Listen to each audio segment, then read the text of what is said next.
Welcome to segment 6. And tonight we're going to be talking about the state university retirement system, and we're footing the bill. It's a touchy subject. It is. Let me preface this by saying, I don't, now we haven't talked about this, so I don't know how you feel. I don't have a problem with the employees who get the benefit. If somebody offered me this kind of a benefit, I'd say, okay, I'll take it. The bone I have to pick is with the legislature that allowed them to okay that kind of program. My only problem is with people who exploit loopholes.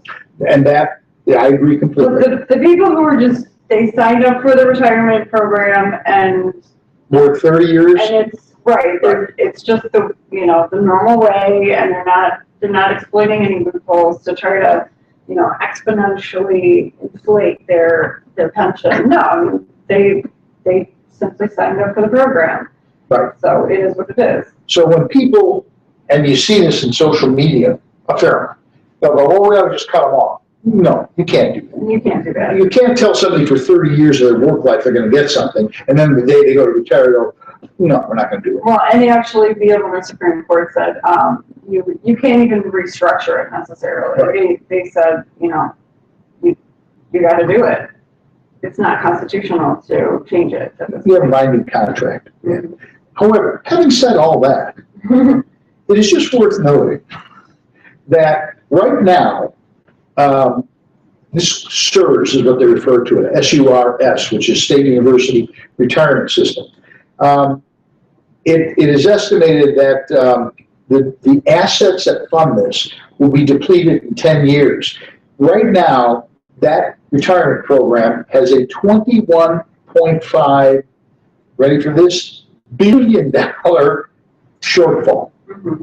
$21.5 billion shortfall. It also bears stating that this article that we're looking at is from IllinoisPolicy.org, and there's actually, I believe, 4 different government worker retirement systems in Illinois that are not funded properly. Right. And so this article is just looking at one of them. This is the biggest one. This is the largest pension plan in Illinois. And with some of the biggest contrasts. Right, yeah. Exactly. Some of the biggest payouts. And so it's sort of just illustrative. It's not really, it's not the totality of the problem. It's just an illustration of part of the problem. But as illustrations go, this is painted in broad strokes with very bright colors. Yeah, it's very obvious. I'm sorry, did we interrupt you? No. Great.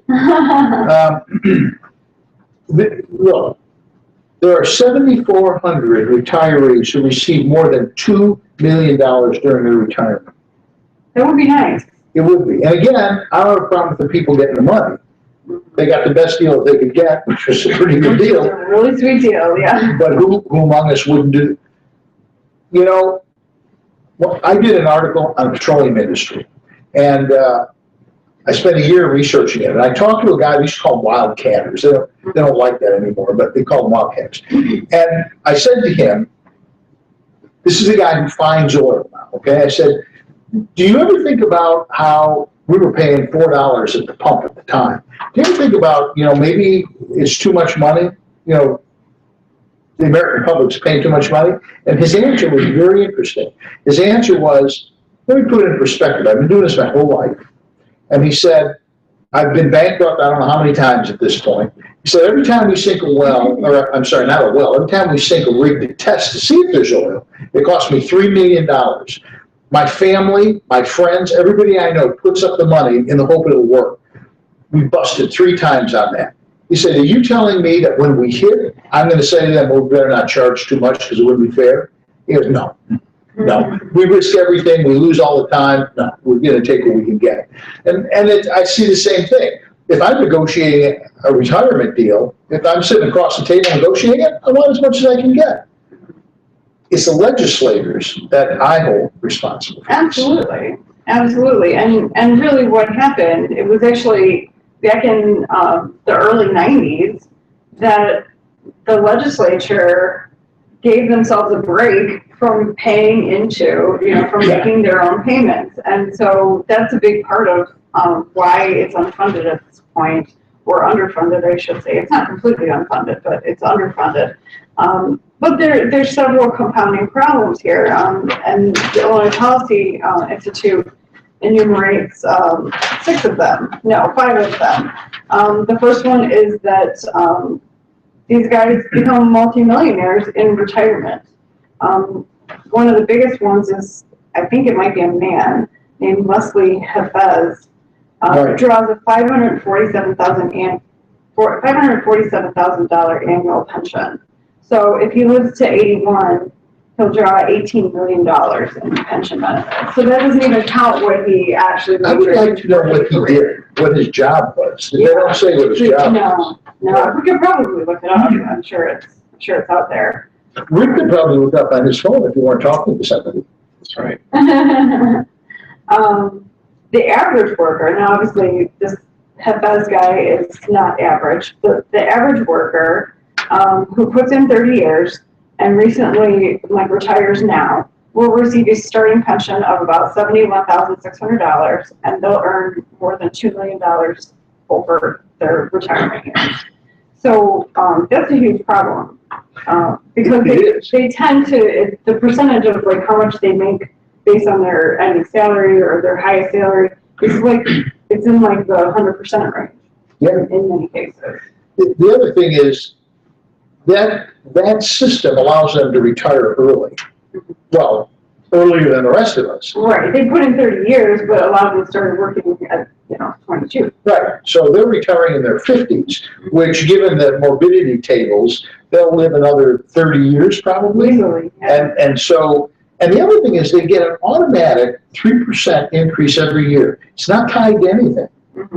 If the economy goes down the toilet, they still get an annual 3% increase. Right. In the last,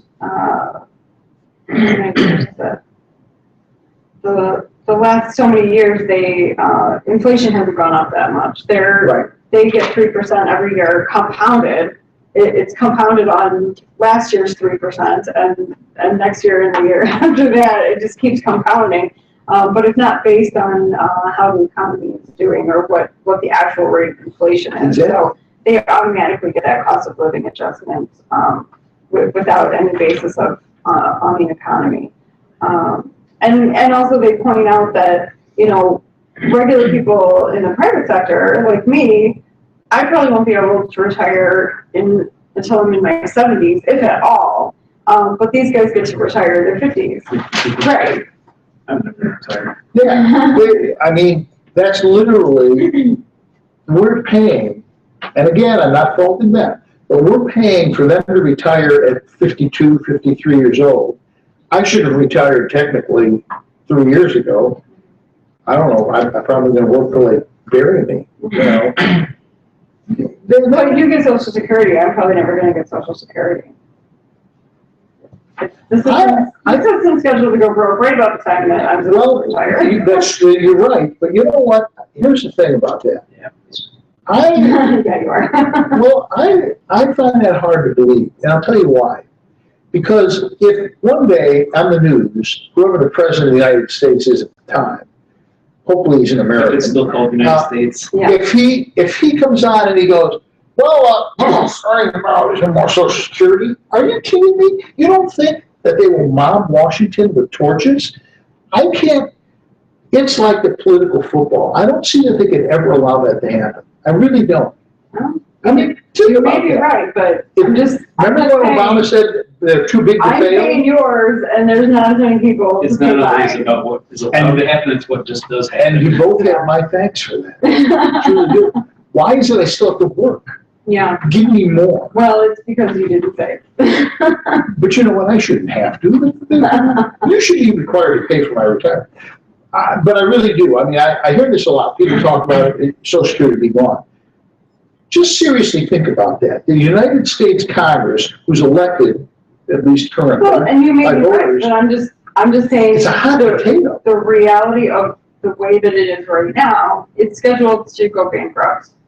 Right about the time, I turn 70. I find it interesting. You see this on Facebook periodically, but there's a real big grain of truth in this, and it is Why is it that they always say we don't have enough money for Social Security, we don't have enough money for Yeah. Medicare, but they never say there's enough money for like the entitlement programs. Right. The people who don't work to get money, that's a bottomless pit. But the people who work their butts off, well, we're running out of money. Well, it's because it's a political threat that gets people worked up. If people said, oh, you know, if they said, well, we're gonna have to cut welfare, the only people that care about that is the welfare people. And they don't vote.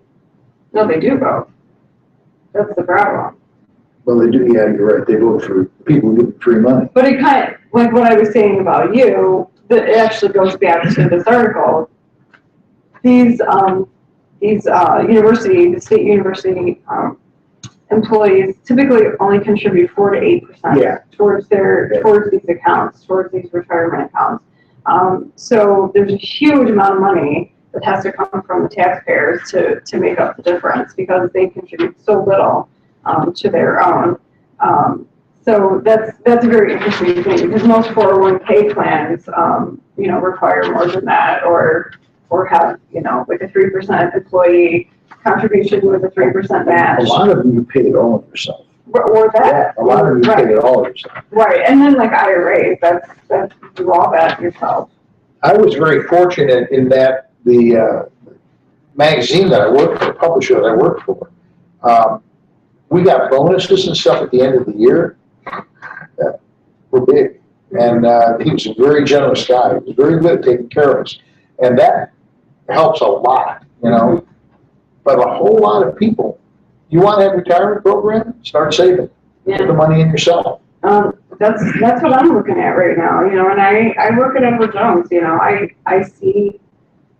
I see how much people have saved, I see how much I've saved, and it's scary. Tell me about it. It's very scary. And like I said at dinner tonight, I wish, more than the 90 or 100 people who told me to save more, I wish there had been a few more that would have made a difference there.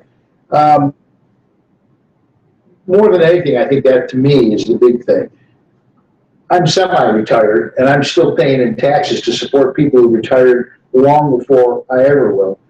And again, I don't begrudge them their ability. They cut a good deal. I'm not going to argue with that. I've cut one too. It's the state legislature. They should have just said, no, that's not going to work. They're so afraid of like the teachers union and all I that. was going to say especially the Democrats have been in control of this thing for so long that they're in bed with the unions. The Republicans frequently have no backbone to stand up to the unions, but the Democrats have no desire to stand up to the unions. Why would they? They're in bed with them, Right, they get votes. So anyway, but the two main solutions that have been proposed, Illinois Policy Institute, this article recommends any new government workers that get jobs and sign up for the retirement program, putting them on 401k style plans, which Right. I agree with you. You said they need to have more skin in the game, and I 100% agree with that. I think that, we have to contribute to our own retirements. We can't rely on Social Security. We can't rely on these pension systems. It's not realistic. It's not sustainable. Particularly since the population is decreasing. And you know what? The other thing I would say about Social Security, every year, people of a certain age get a statement from the Social Security Administration of how much you've contributed and how much you can expect to take out when the time comes. As someone who is in that age category where I can't really necessarily expect that Social Security is going to be there, I would say, you know what, you keep all that money if you let me out. That's never going to happen. I know, but that's what I'm saying is that if I could make that deal, I would make that deal. That would be a good deal for me. When they were floating that thing, I don't know, it was under Bush about everyone should just go under private thing. Well, they were talking about letting you invest a portion of it. Yeah, I was all for it because my retirement with the magazine in 10 years dramatically outstripped what the government was going to give me in Social Security. Exactly. I mean, it was a far better deal. Exactly. And think of the bureaucracy that it takes to support it. I think it goes back to having skin in the game of you actually monitor it, you actually, you know, have to think about investing it, and you see how it's performing, and We you watch know, it. and you go, okay, well, I've got this money, you know, from the government, but I'm gonna need like this much to make up for, you know, what they're not giving me. So, And yet you have at least 90 people telling you to save money. well, apparently some people are slower than others. Thank you.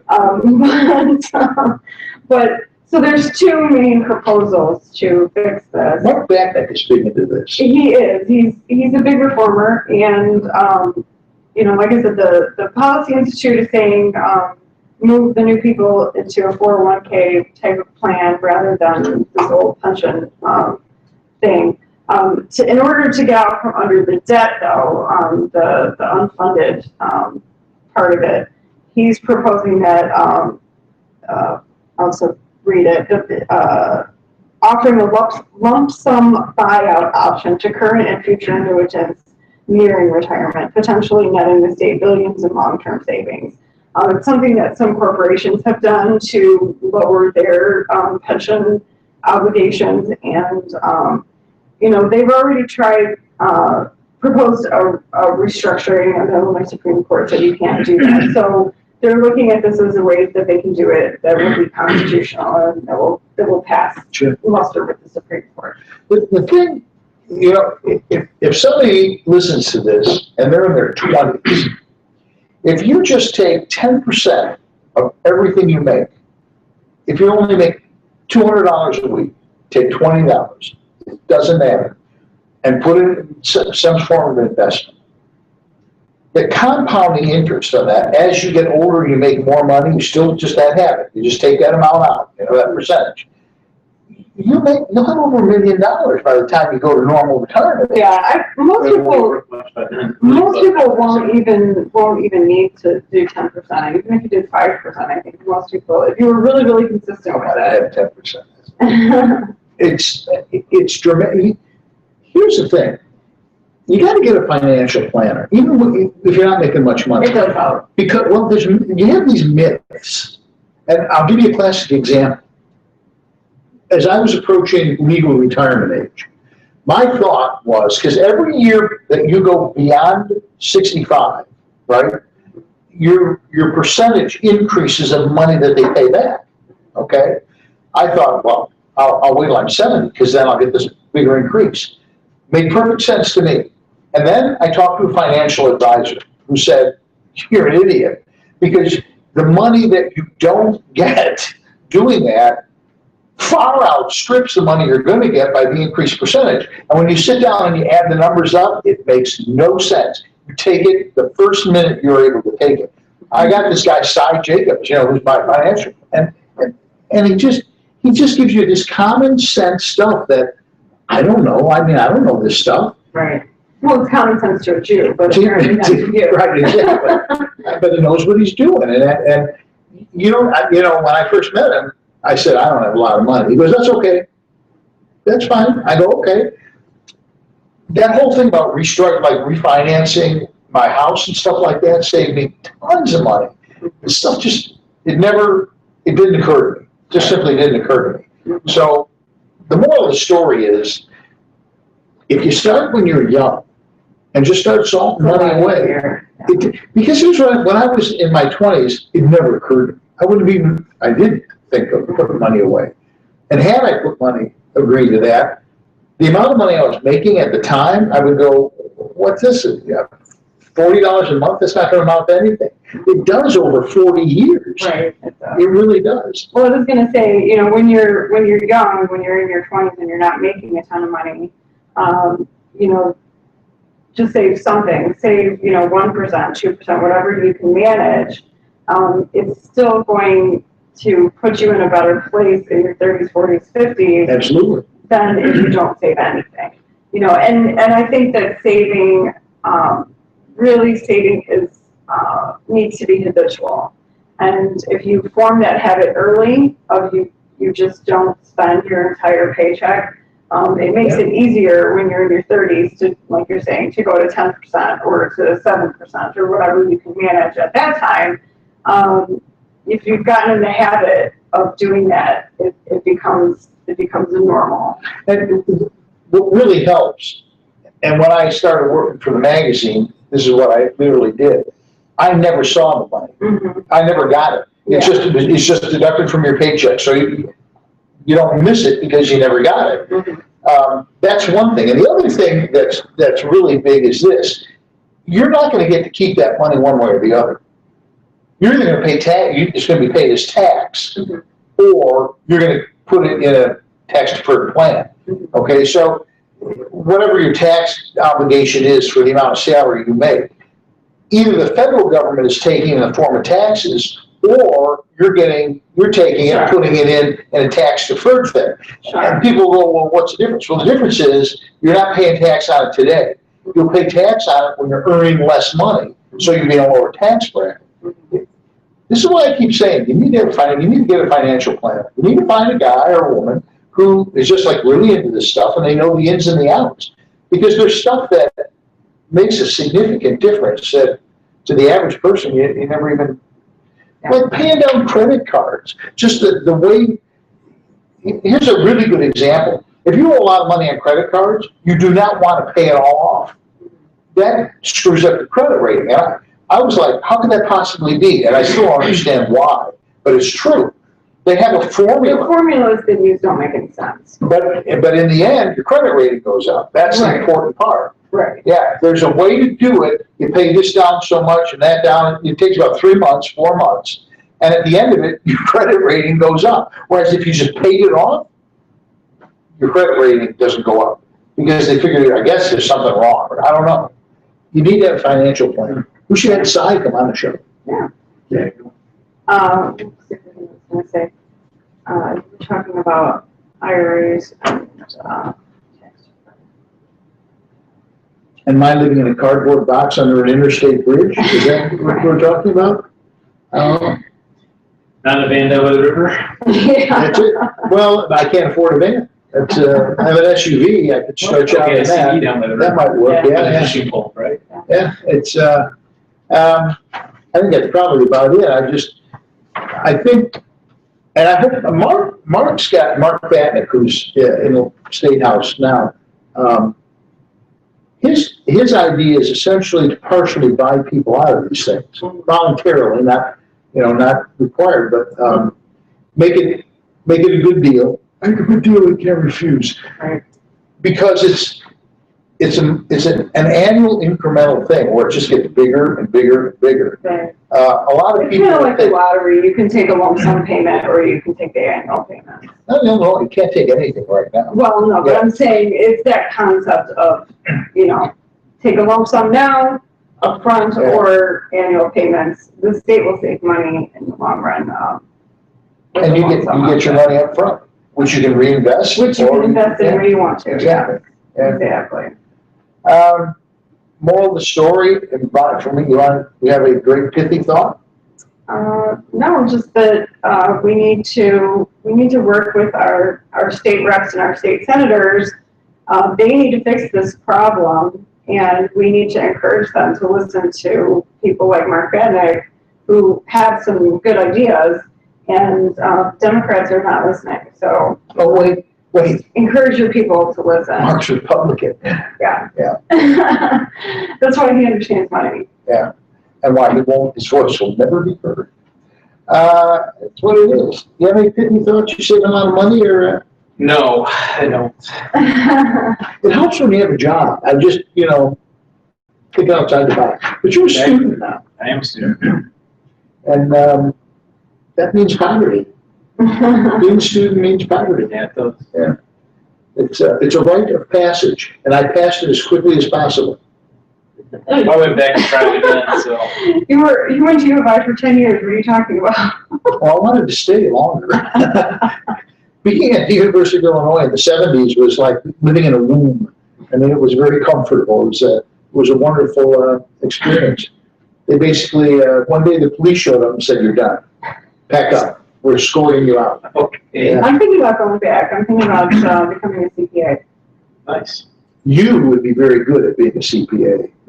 You would be. Is You did not cross the T or dot That's the not I. correct. You will fill Yeah, this out correct. it's pretty close to number. Yeah, if you become a CPA, we're gonna talk. We're gonna talk. Yeah, well, so my final pithy word of wisdom is, get a financial planner. Maybe should we do a show on financial We planning? might have that. I do have a financial planner. You do? I do. Haven't talked to him in a while, so I have You to. have no income. Because I have a retirement, I do have a retirement account.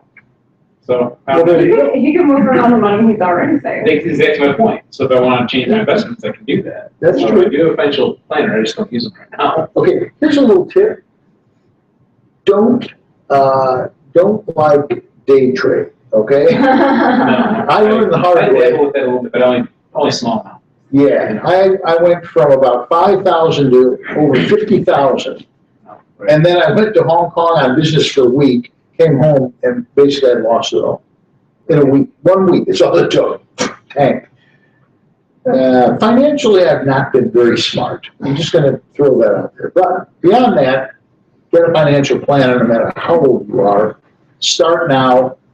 Don't ever see the money. Have them take it out so you never get it in your hands, you won't miss it. Learn to live on it. That's all we got. We'll be back next week with more on Target Radio Segment 6.